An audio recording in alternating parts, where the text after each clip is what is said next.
In ancient Greece, telling someone, "You smell of thyme," was considered a high compliment that praised their stylish and elegant nature. Today, we're going to talk about growing and using thyme. Thyme grows wild in the Mediterranean Sea area and has a long history as both a culinary and medicinal herb. It's a hardy perennial. Thyme has natural insect repelling properties that can help deter pests like cabbage worms, lopers, and whiteflies. Its small flowers attract many beneficial insects, bees, butterflies, and hoverflies.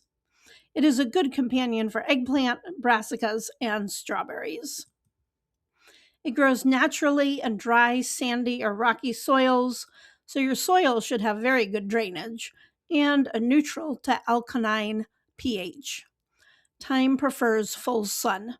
It is frost and drought tolerant. English or common thyme is what most garden centers sell. It reaches up to 12 inches in height and does well in the garden or in a container. It produces an abundance of white or pink flowers that bees absolutely love. Lemon thyme has a luscious lemon fresh scent and taste. Add it to dishes or marinades or in any recipe calling for lemon juice or zest. Creeping pink thyme likes to spread out. So good in landscaping along a wall. It produces lots of tiny pink flowers, which pollinators love. It is also much more heat and drought tolerant than other varieties. Golden thyme grows in a mound and is very pretty in a container, but it's also a good cooking thyme. It does have a more mild flavor. It can be hard to grow thyme from seeds because of its slow and low germination rate. Thyme seeds need light to germinate. Scatter them on top of the moist potting soil and press them down gently, leaving them uncovered. Oversow in cow pots or a flat tray and keep moist. By oversow, I mean put 3 or 4, even 5 seeds per pot to help with the low germination rate. It may be easier to buy transplants from a garden center or farmer's market. Space young plants 12 to 24 inches apart, depending on their specific variety.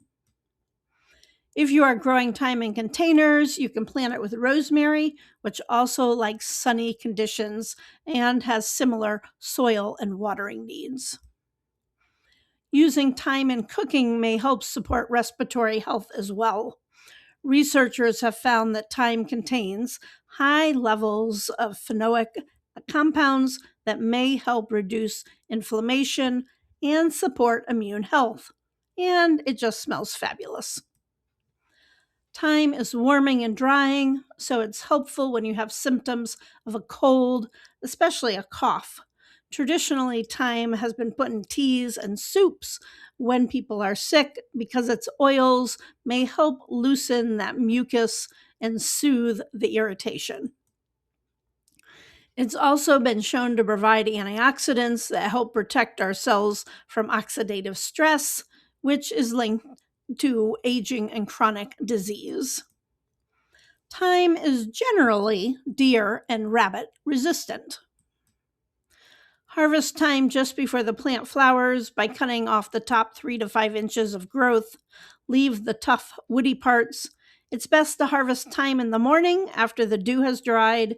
Don't wash it because that removes some of the essential oils. Thyme is great for cooking and works well on roasted vegetables, chicken dishes, stews, and in homemade bread. To dry thyme, hang the sprigs in a dark, well ventilated, warm area.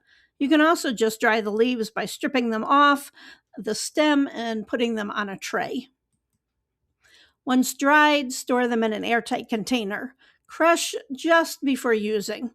I hope this information has been helpful. Please boop that like button if it has.